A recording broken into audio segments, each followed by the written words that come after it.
Hi, everyone. Welcome back. Welcome back. Today is about understanding attraction and psychology, how they interweave, how they come together. This is where we're going to really combine the Western with the Eastern medicines, and I'm super excited to go ahead and dive into it with you all. So let's get into just our objectives. First and foremost, we're here to be able to understand psychology and attraction. I feel like that's going to be the heavy matter in this whole entire presentation. And then we're also discussing factors of influence because we do want to be able to attract that partner into our lives, attract those goals into our lives. And then we're also going to explore the importance of body language and nonverbal cues, and then some of the subconscious in there as well. So, diving into it, this is one of the questions that I often get asked with my clients. Is love a science or an art? Because at the end of the day, we do have a lot of science that comes into love.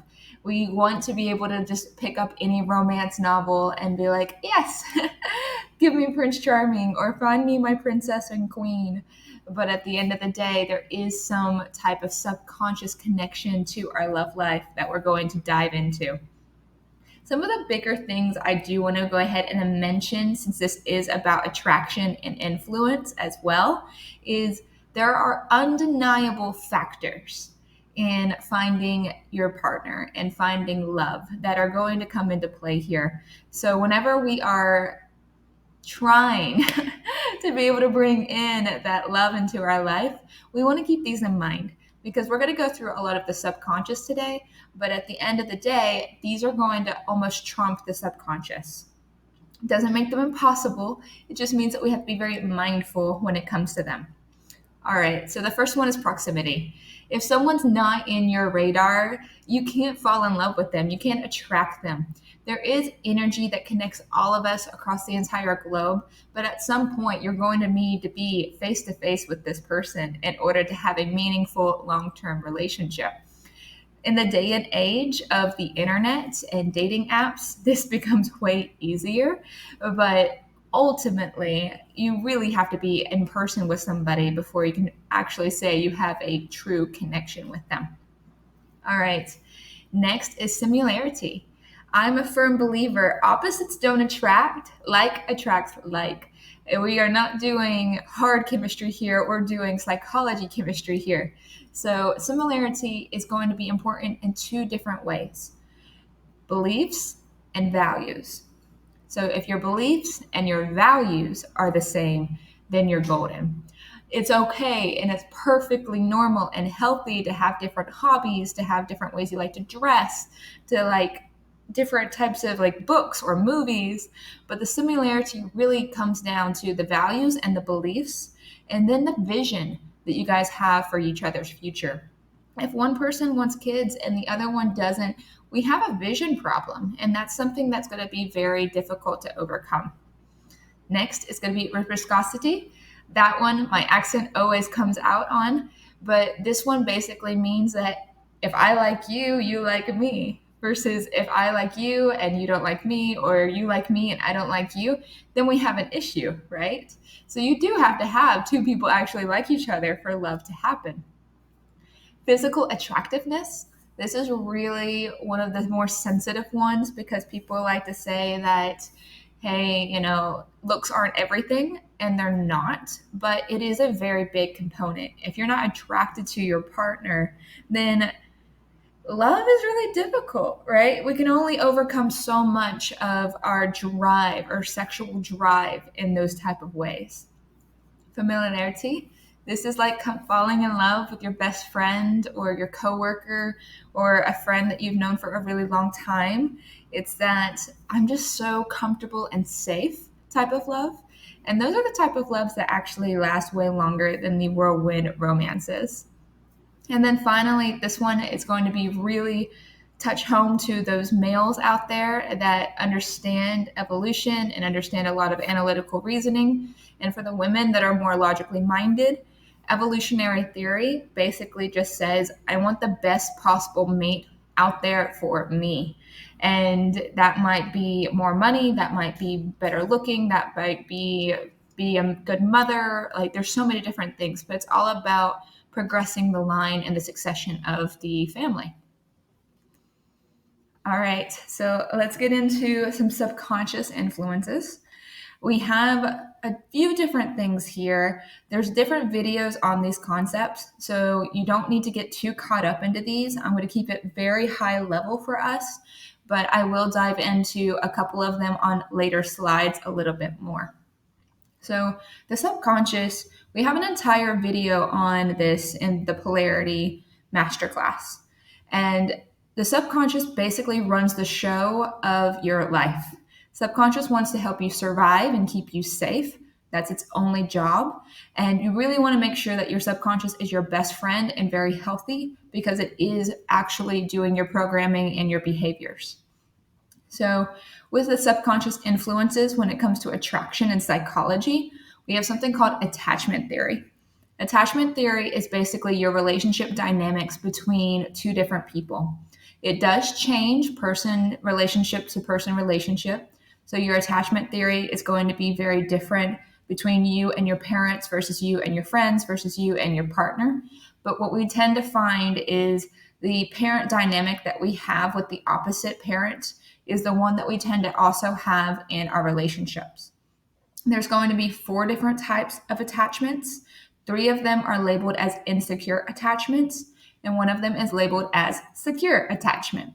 The 3 insecure we're going to get into on the next slide, but the secure attachment is what we're ultimately going for. And that one is the one where everyone feels comfortable and safe to voice their emotions, their opinions. They don't feel like their partner is going to abandon them or betray them. And that is the type of love that ultimately we all want. The big 5 personality traits, this is more into the Western psychology side of things. But this is where your subconscious is going to be looking for traits that maybe you don't have, but are beneficial to be able to obtain, to be able to have your goals met. For instance, I said that opposites don't attract, but I really meant that in the whole value system. Versus the big 5 personality traits, someone that's very introverted partnering up with someone very extroverted actually helps both of their survival moving forward. So the big 5 personality traits will really try to complement the 2 partners together. And then if they don't have them, let's say you have 2 extroverts together, they will start looking for more of an introvert type of influence into their life. That could be through meditation, that could be through yoga, so many different ways. Social learning is the constructs that we are given from society, from our community, that tell us what's appropriate in a partner, what we should be dating, what dating should look like. With the world of dating apps and first dates in coffee shops versus, taking a vacation across the world the very first time you meet somebody, there's a lot of social constructs when it comes to them. Our self-concept and self-esteem are really going to influence the type of partner that we attract into our life. If I believe that I am successful and I know that I am worthy and that I know that I am just her, then that self-concept is super strong. And this is something you really need to develop before you start dating, because if you do not have a very strong self-concept, it's going to hinder you from being able to achieve your goals, but also getting the healthy relationship that you deserve.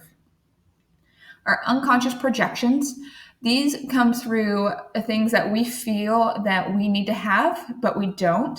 So we unconsciously project them into our partner. So the big 5 personality traits were positives. The unconscious projections when it comes to attracting a partner are more negative things. So if I say that I have like a low self of like validation, I will try to go and find external validation from my partner, which can get very messy very fast, because that energy is going to be brought into your relationship and you're definitely going to feel like, as the other person, the partner, that you're having to feed into the relationship in a very unhealthy type of way. There's a difference between the love language words of affirmation versus trying to constantly validate somebody because they don't know how to validate themselves. And then finally, we have cognitive biases. This comes from our cultures as well as our families. This best definition I can come up with is actually in Jewish families, where they want to be able to continue their heritage. We want to be able to continue the line. So a Jewish mother will be very strong in the influence or the cognitive bias of having her son marry a Jewish woman to be able to continue the Jewish line versus marrying someone that would be, quote unquote, a Gentile, because that would end their Jewish line. So with that, that's a cognitive bias. And we find that a lot in cultures, as long as like we're going around with like arranged marriages or heritage, religion, spirituality, you name it. All right. So going back to the attachment theory, this is going to be about unhealthy attachment patterns. So we do have those attachment styles I told you about earlier. We had 4, right? The secure one was the one that we were going for, but there is 3 others. And there's an entire video about attachment theory separately, but I'm just going to run through them really quick. The first one is anxious. This is the chaser mentality, but the unhealthy chaser mentality. It's the one that is seeking that validation or is having that codependency in their relationship. This type of person is constantly trying to like fulfill themselves within their partner. It's the chaser. The opposite is the avoidant. It's the one that doesn't know how to process their emotions, so they run away from their emotions. And the anxious and the avoidant tend to always find each other because of trauma wounds, but we really want to break those patterns and heal ourselves to get towards that secure attachment style in order to not fall into that trap. The last insecure attachment style is called the fearful avoidant or disorganized attachment. And that is a combination of the anxious and the avoidant within one person. And that can definitely lead to toxic relationships whenever they partner up with another fearful avoidant, because it feels like this chaotic dance. And nobody wants to have that type of energy. Those type of relationships, they are toxic and they can even be abusive at times. Repetition compulsion. This occurs whenever you feel like you're dating the same person over and over again, but you're dating them in a different body. This is because you haven't learned how to heal the trauma within your own life, and you keep learning this lesson through other people. Other people are mirrors for us. And whenever we are looking into the mirror, we're looking at our good and our bad, which is why you like the partner, but you also find yourself in this same type of repetition compulsion. Next is projection. This projection is slightly different from the attraction or the unconscious projection. This is the projection where we put what we want our partner to be onto them. Not necessarily trying to fulfill something out of ourselves, but we want them to be successful. We tell them that they need to dress a certain way. We tell them that they need to behave a certain way. I think of the relationship that Miley Cyrus had with Liam Hemsworth whenever I think of that type of projection. Then there is transference.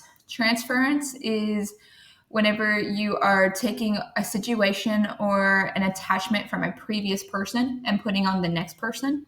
This could be how your parents treated you is how you treat your romantic partner, or it could be like a former lover or ex you had that you put onto your next partner or someone that you're dating. Like maybe your previous partner cheated on you, so you think that your next partner is going to cheat on you. We have defense mechanisms. This one's very popular. People know this one very strongly most of the time. So defense mechanisms are about things like defensive humor, making jokes out of things because you don't know how to process emotions and you don't know how to tell somebody how you feel. So you might have a defensive mechanism of making a joke about it or running away from it or gaslighting. And then finally, this one is new to a lot of people when I explain it. It's the gut feelings over intuition. So intuition is actually a great thing. We all have the ability to use it. It's all in us. This is always going to lead us towards a higher self or a higher positivity. It's following your heart because it's like a goal or a dream.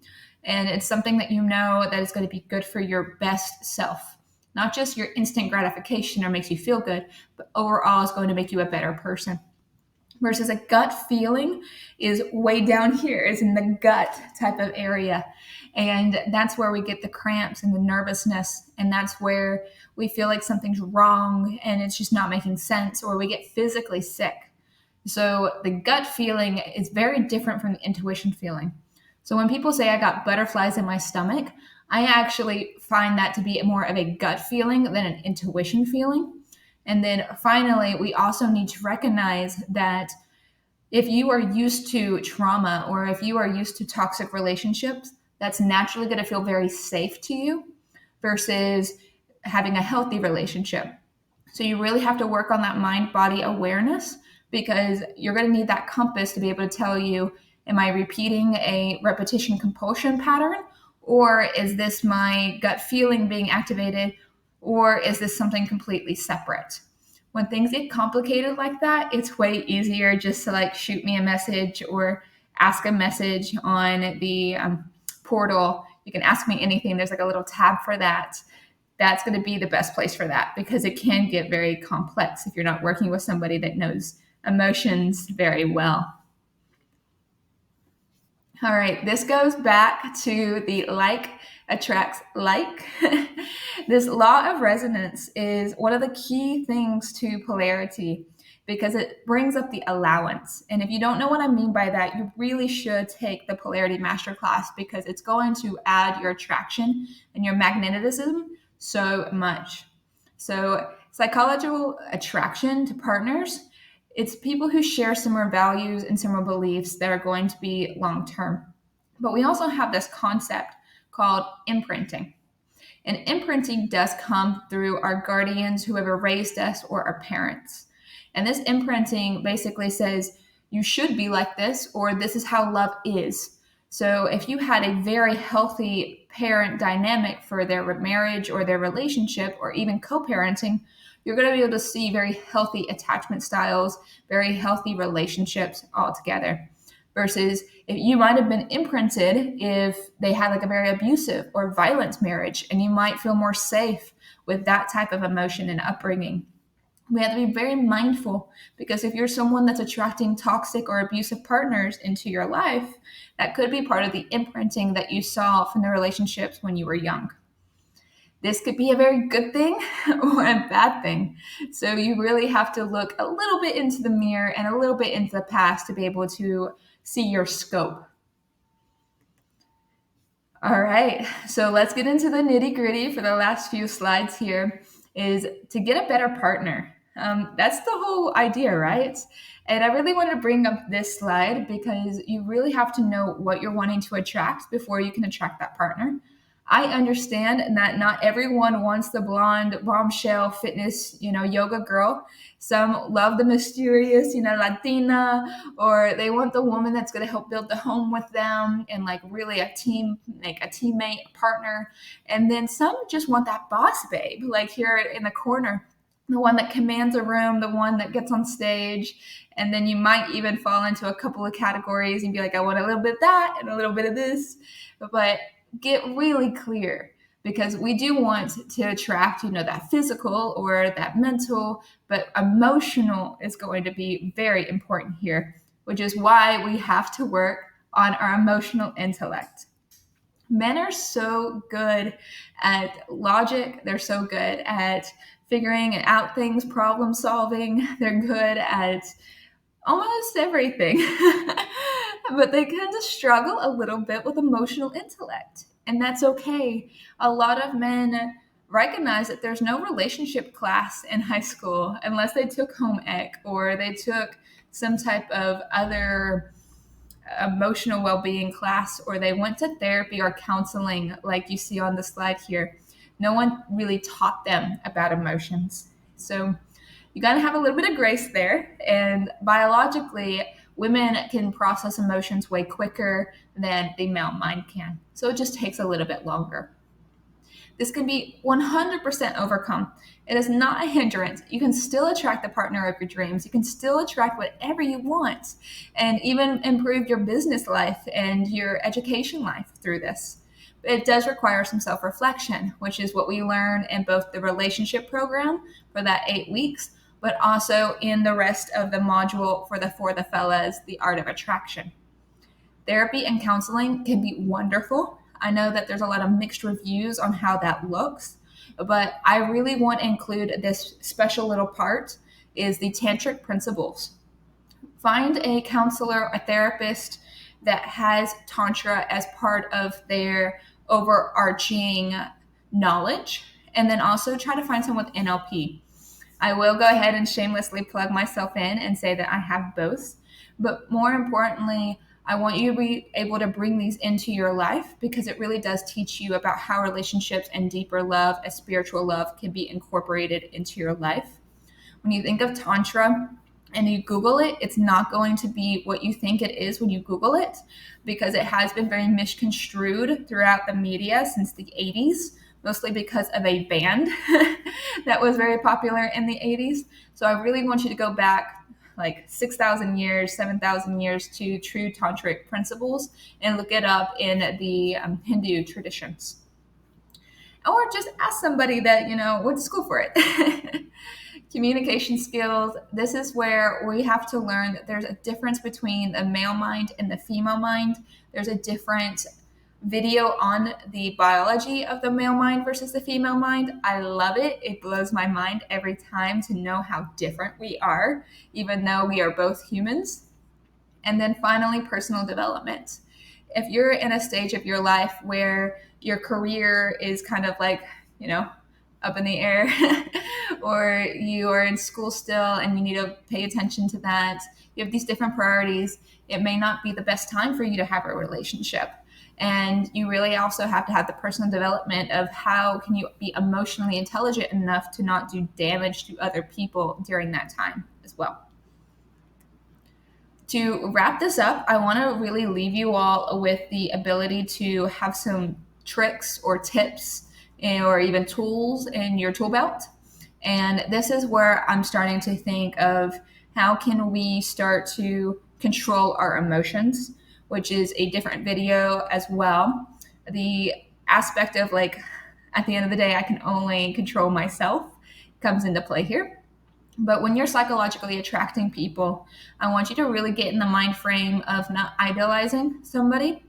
If you are somebody that gets very excited, has the lavender haze as part of your relationship dynamic, I get it. We've all been in the lavender haze when we're like, oh my goodness, they're beautiful, or they're so intelligent, or they're so funny. And we really put them on a pedestal. So I would really invite you to try to be more realistic and set some clear boundaries on yourself to make sure you don't get carried away in the fantasy. This could be done a couple of different ways. The healthy way, I will say, is the boundaries. Boundaries are what we put on ourselves, not necessarily what we put on others. So one of my healthy boundaries is I don't text anybody after 9:30 p.m. I just don't do it. I feel like nothing really successful is going to happen after 9:30 p.m. when I met somebody new, and I don't want to get carried away. I tend to not make us better decisions whenever I'm tired and sleepy. I'm a morning person and not an evening person, so that goes into play. So it's just a boundary of mine. Another way to do this is you could put negative traits associated with that person. Be very careful with that. It's not the healthiest manner. The boundaries are definitely way more healthy. But you can always add like cute little things like I didn't like their shoes, like something innocent, right? Something that's not going to, cause chaos into a new connection, but just kind of makes it more realistic and makes it better to go like slower for you all. All right. Next is setting clear priorities. That goes back to the emotional intelligence aspect, making sure that, you get carried away with somebody, right? They're beautiful. They're amazing. They may be the one, right? And you got to calm down. And you have to make sure that you're taking care of your work, you're taking care of your family, you're taking care of your personal life, you're taking care of your health, all of these things as well. And this is where your self-awareness and your self-care really come into play with those priorities. Because if you stop going to the gym, you're not going to show up as your best self. If you are drinking a lot, you're not going to show up as your best self. So you really need to pay attention to all of these things because psychology and attraction is going to come into play. If you are not taking care of your mind, your heart, your body, your spirit, the psychology of attraction is definitely not going to be in your favor, and your subconscious is going to feel threatened. So it really all comes back together, going back to those objectives that we heard about earlier. And then knowing that our body language, knowing that our mind, knowing that our social cues are all coming into play.